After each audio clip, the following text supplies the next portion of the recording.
I understand that the show has a budget, and having CGI dragons burning slaver fleets and children of a forest throwing grenades at charging skeletal wights can stretch it. But I like to look at explanations for choices that could exist in the lore, so here's my go at some of them, mostly concerning armor. In Game of Thrones Season 2, an episode opens with King Joffrey Baratheon's name day celebration. We see different knights from around the realm fighting each other, and from the looks of it, it's not just for sports.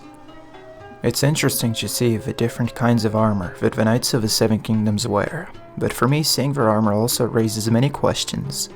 For example, when we speak about the Knights of the Vale, I would like to imagine them all wearing at least slight variations of plight, with hundreds of different sigils and banners on their shields and lances. But instead, we get what looks like a standard uniform. This is repeated throughout the different houses in the show. Sir Vardis Egan and Sir Hugh of the Vale are the only Knights of the Vale that I can recall having variations in their armor. One explanation I can think of for this is that Sir Hugh and Sir Vardis Egan were wealthy, and that most Knights of the Vale could not afford their own armor, and so were provided a standard suit by their lords. In Westeros, knighthood is not just a handout rank, and going off of what is written, knighthood is earned through great deeds, meaning knighthood isn't just some rank given to soldiers raised among the peasants. I am willing to say that during the Battle of the Bastards we only saw the Vale's knights, and not the other types of troops.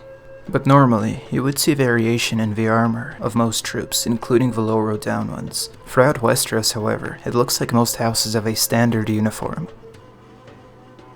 Looking at the Lannister army, they seem to have minimal variation, but that could be because we have mostly seen the Westerlanders, from around Casterly Rock and Lannisport. When the now Lord Jaime Lannister of Casterly Rock marched down Riverrun, Sir Bronn of the Blackwater mentioned that there were 8,000 men with him. The entire army of the Westerlands consists of around 60,000 men, according to some estimates, so it's entirely possible that the vast majority of Westerland soldiers that we have seen on screen in the past 6 seasons have come from Lannisport and Casterly Rock. There are a few exceptions, like in Season 2 when we were at Lord Tywin's camp. There was a Westerland soldier wearing a different kind of plate armor. Most of the Lannister cavalry that we have seen on screen also looks to wear a standard uniform, and I assume they are not knights, but I cannot confirm this. Here is a very interesting image of a Lannister helm, which has a crest that reminds me of the Roman centurions. I would say that the man who would wear that helm would act like a centurion himself, keeping the man he commands in line. It would be great to see more of the Westerlands military, and hopefully we will, now that there are at least 4 spin-off series announced. In my video about the Lost Legion, I failed to mention that Beshka told Asher Forrester a rumor about the Valyrian sellswords. She told him that the legionaries flay their faces as part of an initiation, and that they wear their helmets because they are hideous below them. In the show, Sir Lothar Brune was to fight Sir Dantos Hullard. Lothar was a free rider that served Littlefinger, but we never really got to see much of him. He wielded a wicked warhammer, which reminded me of the one Robert Baratheon used. It's also very interesting to know the slight variations of armor between vassal houses. The soldiers of House Whitehill, who serve the Boltons, look very similar to those of House Bolton. However, in the Battle of the Bastards, we don't really see anything other than the standard Bolton uniform.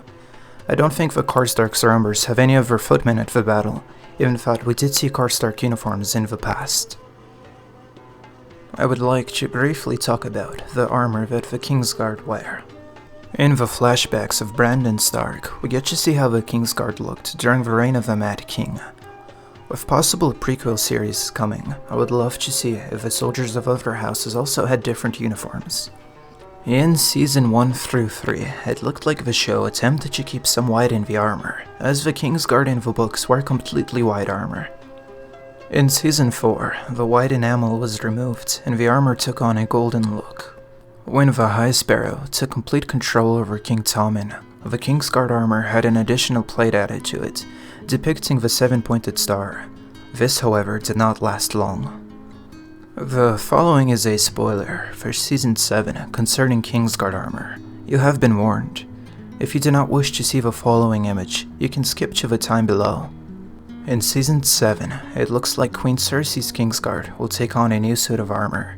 This one will match the Queen's dress, but the helmet and depiction on the chest reveals something else, possibly major.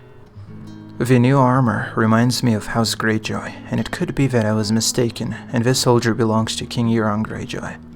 Either that, or Euron marries Cersei, and the Kingsguard represents the new union through their new armor. Well, this is all I have for you guys today. This video was a bit different, but mostly focused on armor. Let me know if you liked this format, or if you thought it was annoying and all over the place. I enjoy making different kinds of videos, and I hope that you guys are not disappointed when the style changes. Like when I create videos explaining characters, you see faces and sigils on white background. Other content like this one is more of a collection of screenshots and the like. Share this video if you can, as it helps this channel grow. Leave a like if you enjoyed this video, and I look forward to seeing you guys again.